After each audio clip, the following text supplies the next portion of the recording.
Assalamualaikum warahmatullahi wabarakatuh. Perkenalkan, nama saya Puja Sukmadewi dari Prodi Pendidikan Ekonomi kelas B. Di sini saya akan membuat tugas pembuatan video pada mata kuliah Ekonomi Syariah dengan dosen Ibu Irvia yang berjudul Riba dalam Islam. Apa itu riba? Riba adalah sebuah ketentuan nilai tambahan dengan melebihkan jumlah nominal pinjaman saat dilakukan pelunasan. Adapun besaran bunga tersebut mengacu pada suatu presentasi tertentu yang dibebankan kepada peminjam. Secara etimologi atau bahasa, dalam bahasa Arab, riba adalah kelebihan atau tambahan aziyadah. Adapun kelebihan tersebut secara umum mencakup semua tambahan terhadap nilai pokok utang dan kekayaan. Sementara itu, dari segi etimologi atau makna istilah, pengertian riba adalah nilai tambahan atau pembayaran utang yang melebihi jumlah piutang dan telah ditentukan sebelumnya oleh salah satu pihak. Dasar hukum riba. Riba adalah salah satu hal yang sangat dilarang pada agama Islam. Di dalam Al-Quran dan hadis sudah ditetapkan bahwa dasar hukum riba jelas diharamkan. Larangan tertulis dalam beberapa ayat Al-Quran diantaranya yang pertama, surat Al-Baqarah ayat 276. Dalam surat ini, riba adalah salah satu perbuatan yang dimusnahkan oleh Allah Subhanahu wa Ta'ala. Sebaliknya, sedekah sangat disenangi. Setiap umat akan dibenci oleh Allah Subhanahu wa Ta'ala jika terus menjadi kafir dan selalu berbuat dosa.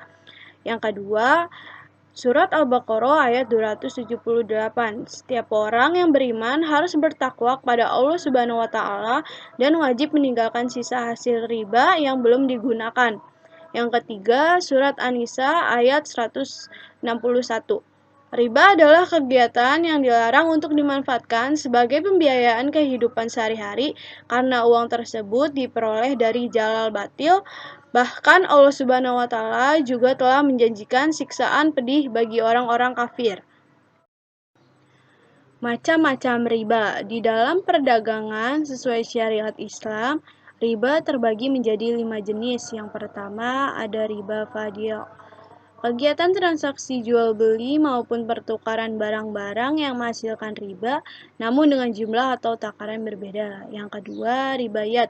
Hasil transaksi jual beli dan juga penukaran barang yang menghasilkan riba maupun non-ribawi. Namun, waktu penerimaan serah terima kedua barang tersebut mengalami penundaan.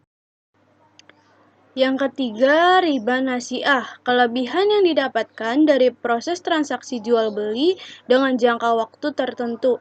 Adapun transaksi tersebut menggunakan dua jenis barang yang sama, namun terdapat waktu penangguhan dalam pembayarannya. Yang keempat, riba qard. Pada jenis qard, riba adalah tambahan nilai yang dihasilkan akibat dilakukannya pengembalian pokok utang dengan beberapa persyaratan dari pemberi utang. Contoh riba di kehidupan sehari-hari yaitu pemberian utang 100 juta oleh rentenir namun disertai bunga 20% dalam waktu 6 bulan. Yang kelima, riba jahiliyah. Tambahan atau kelebihan jumlah pelunasan utang yang telah melebihi pokok pinjaman.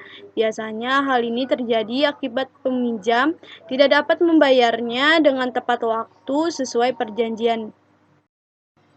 Cara menghindari riba. Yang pertama, memahami bahaya dari perbuatan riba.